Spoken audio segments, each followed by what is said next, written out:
Olá, pessoal, tudo bem com vocês? Eu espero que esteja tudo bem com você e com a sua família. Vamos para mais um informativo tributário de número 24. É o 24 mesmo, aqui, se não me falha a memória, sim, o de número 24, tá? Esse informativo está rápido, são apenas 13 notícias. Vamos lá, então? Olha, equipe econômica fiscal. Equipe econômica, né, do governo, a equipe econômica busca desenho fiscal para viabilizar o imposto de renda negativo. Mas que diabo é isso de imposto de renda negativo? Eu tive que estudar isso. Nunca eu tinha ouvido falar. Imposto de renda negativo é uma criação de economistas e, apesar de levar esse nome, realmente ele tem uma correlação com o nome. Na verdade, é um benefício, onde ao invés da pessoa pagar, ela recebe do Estado. Então, na verdade, ele é um benefício, não chega a ser um imposto, tá? Criação aí de economistas, aqui, economista Milton Friedman, né? Friedman, que eu acho que seria a pronúncia correta. Olha só o que o governo quer fazer. Pessoas com renda até R$ 1.000, o governo complementaria, daria, entre aspas, o imposto de renda negativo de 20% a mais para subir isso aí para R$ 1.200. É uma forma de estimular a renda, de aumentar a renda, e é, na verdade, um benefício para tendo em vista a desigualdade social, tá? Leva o nome de imposto de renda negativo, mas é um benefício de combate à desigualdade social que leva esse nome, curioso, né? E que aí pode ser pago no montante, segundo o governo, está sendo estudada várias hipóteses e possibilidades, mas de até 20% para quem ganha R$ 1.000, tá? Eu vou ler rapidamente aqui só o primeiro parágrafo da reportagem, que diz o seguinte: além do desafio de construir um desenho técnico que funcione para a ideia de imposto de renda negativo, a equipe econômica também está à procura de um chamado desenho fiscal adequado para o mecanismo, o imposto de renda negativo, que o ministro Paulo Guedes chama de rampa de acesso para os informais. A principal questão é se o crédito desse benefício para os trabalhadores de baixa renda, fora do Renda Brasil, terá impacto na despesa. Então o governo está estudando isso daí. Ok? Imposto de renda negativo. É cada coisa, né? Criação de economistas. Tem aí na Wikipédia, vocês encontram mais informações, tá? Um modelo que parece que, assim, não sei, vamos ver, né? Se dá certo. E a reforma tributária? O que vocês acharam aí da reforma tributária enviada pelo governo, daí com vários meses de atraso, que foi enviada na terça-feira dessa semana? Muito criticada, nem parece que as críticas são procedentes. Eu vou fazer o vídeo aqui, depois específico deste projeto do governo e um comparativo com a PEC 45. A PEC 45 nós já temos aí no canal os vídeos. Depois eu comecei a fazer a PEC do Senado, mas tive que interromper por conta da pandemia. Mas ela já tem uma parte pronta do vídeo. E depois vamos fazer o comparativo das três. Tá? Muito criticada. Elevação de carga tributária com essa CBS, contribuição sobre operações com bens e serviços. É a verdade que ninguém aguenta mais aumento de carga tributária, não é verdade? Nós temos que diminuir carga tributária, diminuir custo de conformidade, compliance, melhorar a questão de liberdade econômica, diminuir o tempo de criação, de registro de uma empresa. Ó, mas se você acha que a coisa não pode ficar pior do que a reforma que foi enviada pelo governo, na terça-feira, eu te digo que pode. Olha o que o governo está pensando para a segunda etapa, que pode ser chamada de a volta do pesadelo. Olha só, ó, a primeira parte da proposta da reforma tributária ainda não foi entregue ao Congresso. Aliás, foi entregue, né? Desculpa, foi entregue ao Congresso. E o governo já fala nos pontos altos da segunda parte. Veja só o que o governo está querendo fazer. A equipe do ministro da Economia, Paulo Guedes, decidiu que irá propor o fim das deduções de gastos com saúde e educação em troca de uma correção e aumento da faixa do imposto de renda da pessoa física. corrige lá na base aquele valor mínimo, que tem que corrigir mesmo, coloca aí faz uma.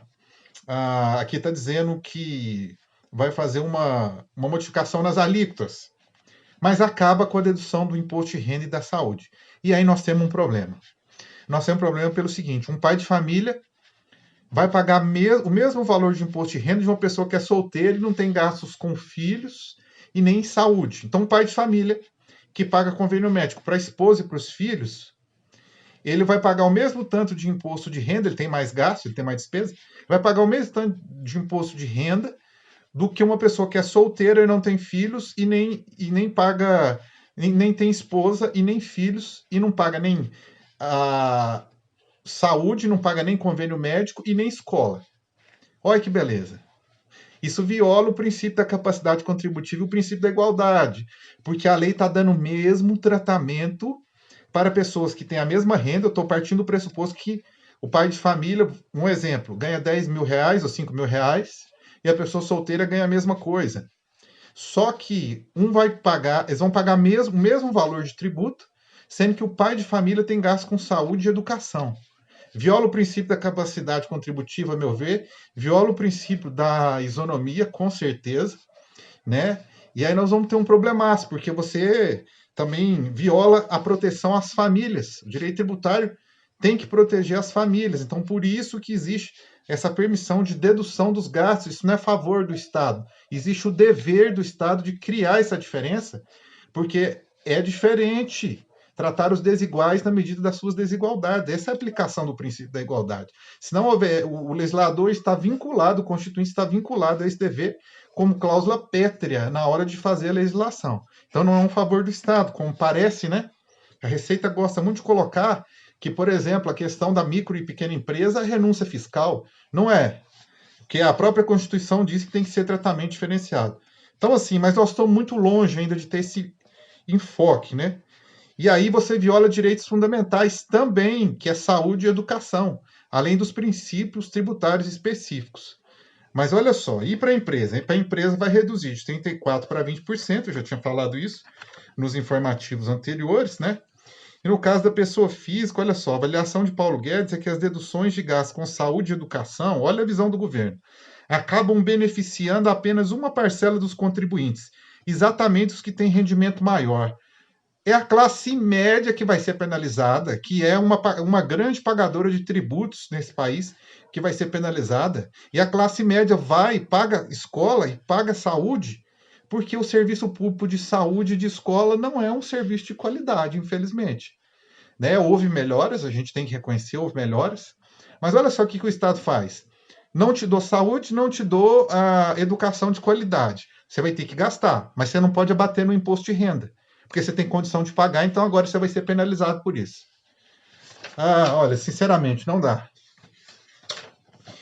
É possível creditar PIS e COFINS no regime monofásico em operações à alíquota zero. Olha que aqui o entendimento interessantíssimo do STJ. Essa reportagem, pela importância e pela análise que foi feita aqui, eu vou ler a reportagem na íntegra, não é grande, tá? Por maioria de votos, a primeira turma do Superior Tribunal de Justiça deu provimento ao recurso de uma distribuidora de medicamentos para reconhecer seu direito de manter os créditos de contribuição de PIS e COFINS não cumulativos decorrentes da aquisição de mercadorias no regime monofásico vendidos à alíquota zero. Então, olha, PIS, COFINS, regime monofásico vendido à alíquota zero. Por maioria de votos, a primeira turma do STJ deu provimento ao recurso de uma distribuidora de medicamentos para reconhecer seu direito de manter os créditos da contribuição do PIS e da COFINS não cumulativos, regime não cumulativo, decorrentes da aquisição de mercadorias no regime monofásico vendidas à alíquota zero. No sistema monofásico ocorre a incidência única da tributação, com a alíquota mais elevada, desonerando as demais fases da cadeia produtiva. Nesse sistema, o contribuinte é único e o tributo recolhido não é devolvido, mesmo que as contribuições subsequentes não sejam consumadas.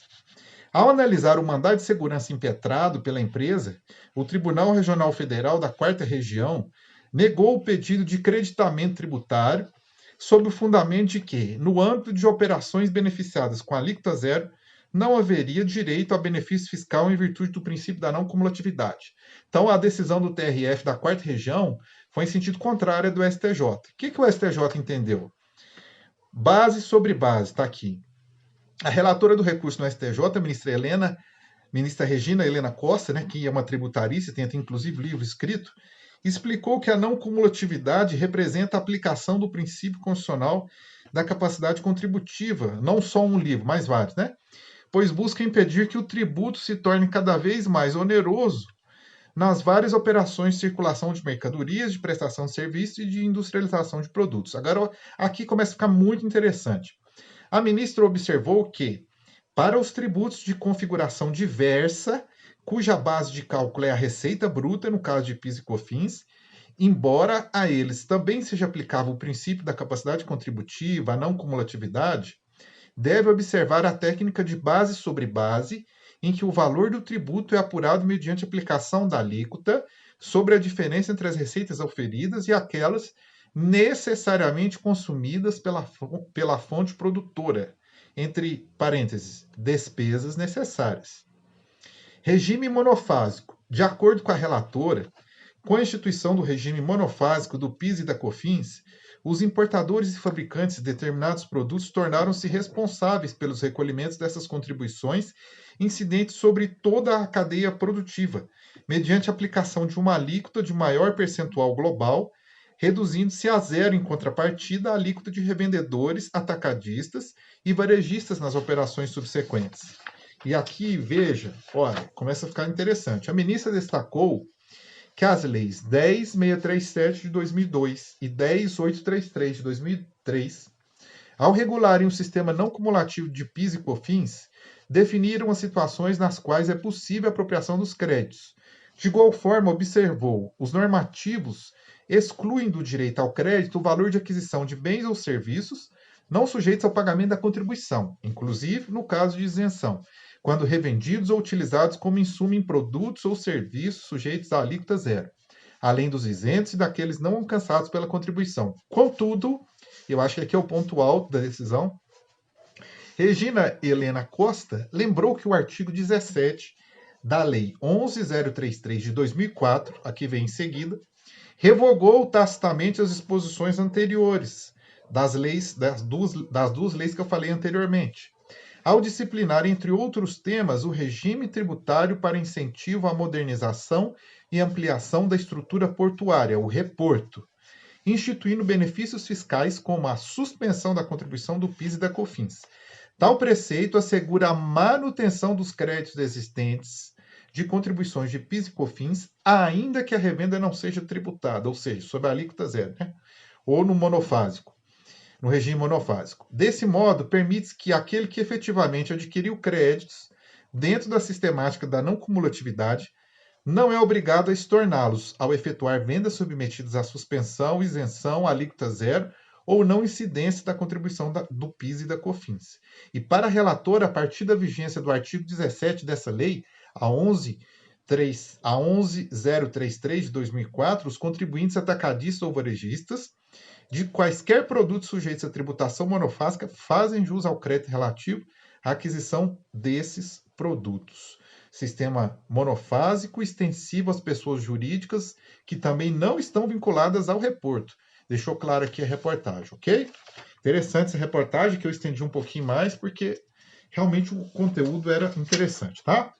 Simples não aprova prorrogação de pagamento. Olha, o comitê gestor do Simples Nacional, que é formado por 4 representantes da União, 2 dos estados e 2 dos municípios, não aprovou uma futura prorrogação do pagamento que já havia sido concedido, referente a março, abril e maio, né, que foram aí para abril, maio, junho, e não foi. Não foi concedido isso. Os estados pediram uma nova prorrogação desses pagamentos, o comitê gestor, por enquanto, a resposta é não. Esse prazo foi prorrogado em abril deste ano por 90 dias. Tá? Vamos para a próxima reportagem. Tribunal de Justiça de São Paulo nega o uso de créditos precatórios em programa de parcelamento, ok? O que aconteceu nesse processo aqui? Olha, As empresas embasaram um pedido de compensar o débito, o parcelamento, né? O crédito que estava parcelado com precatórios, com base na emenda constitucional número 99 de 2017, que permitiu aos credores de precatórios próprios ou de terceiros a compensação com débitos de natureza tributária ou de outra natureza, que até 25 de março de 2015 tenham sido inscritos em dívida ativa. O tribunal, me parece que a decisão inicial no primeiro grau foi favorável, mas o Tribunal de Justiça de São Paulo reformou, dizendo que existe uma portaria da Procuradoria-Geral do Estado, portaria de número 5 de 2019, que limita expressamente, né, veda expressamente a compensação de precatórios com débitos inscritos em dívida ativa que tenham sido selecionados para pagamento em parcelamento incentivado. E aí o judiciário entendeu que aqui não poderia se colocar como legislador positivo. Vamos aguardar aí os desdobramentos dessa decisão, né? Porque, bom, eu não sei. Em tese, a portaria parece ser contrária a uma emenda constitucional. Vamos ver. Crédito presumido de PIS e COFINS, atividade que deve se enquadrar no conceito de produção. Aqui, o caso é o seguinte, olha, eu vou ler o resumo, a decisão do STJ, tá?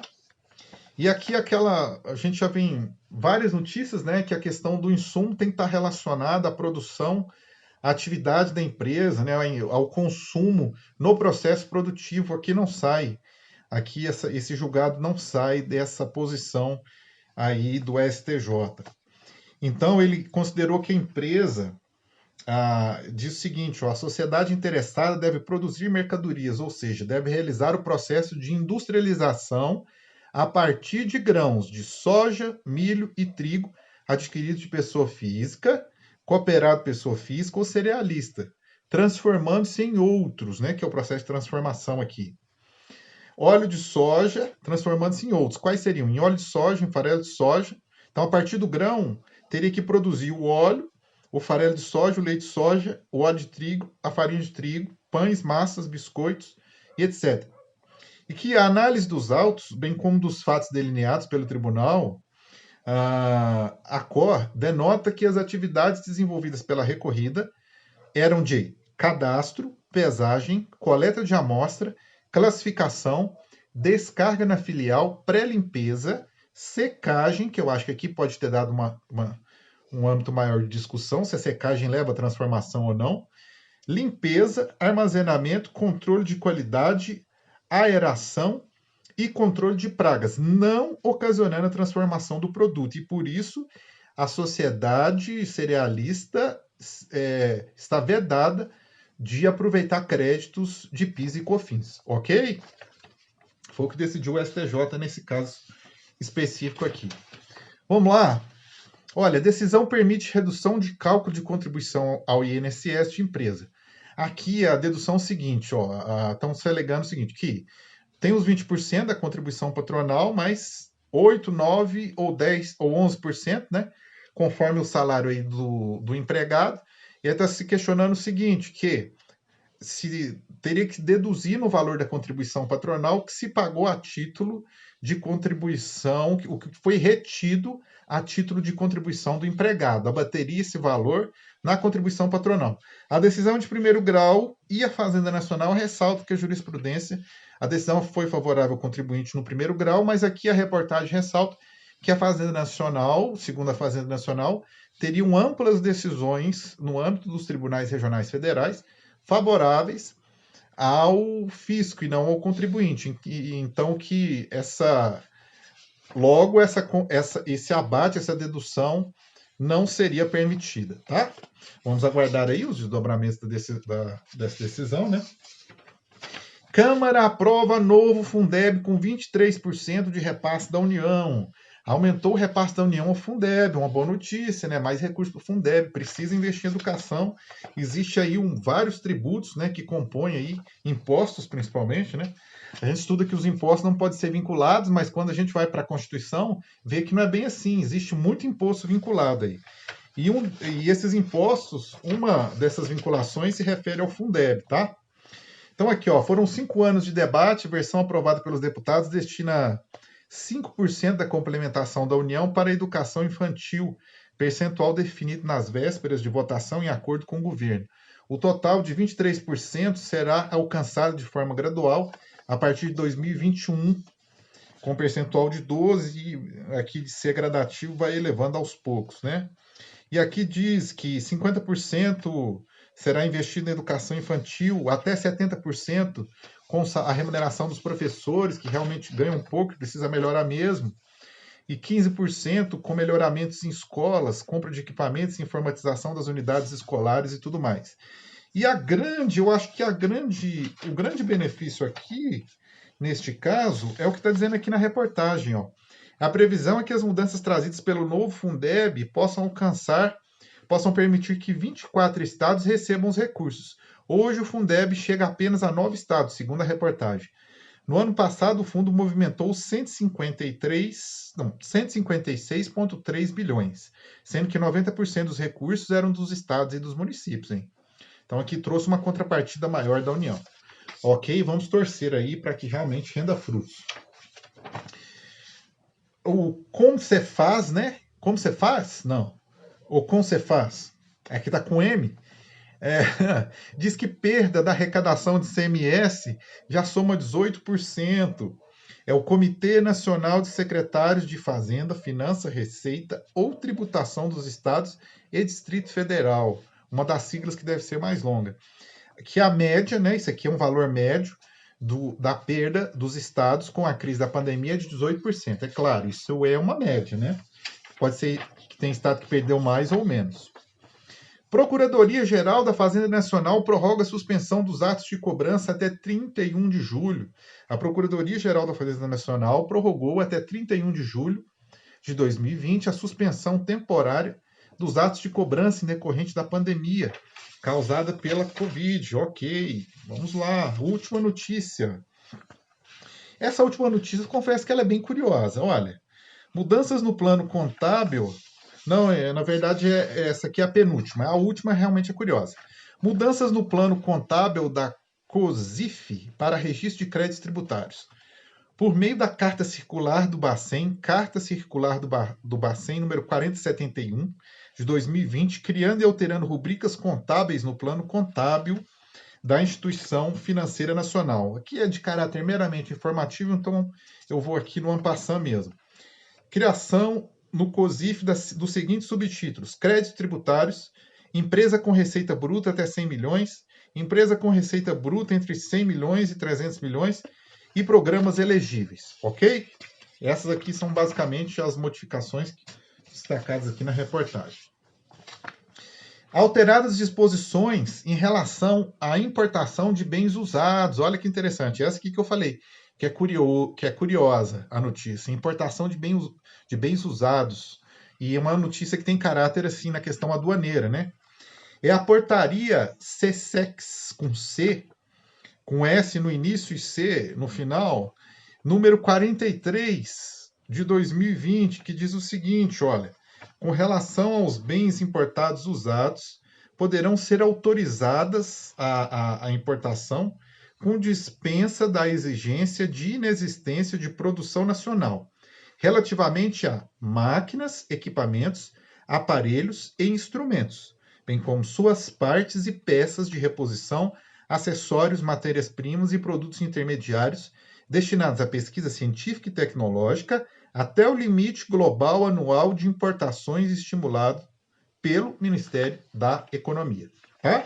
Eu não vou ler a reportagem completa, você acha essa reportagem no site Notícias Fiscais, que por sinal é um dos melhores, tá? Excelente. Ok? Você acha lá essa notícia mais completa, porque tem outros temas também que foram tratados aí na legislação aduaneira, tá? Eu agradeço imensamente a você que me assistiu, que aguentou, que resistiu até aqui.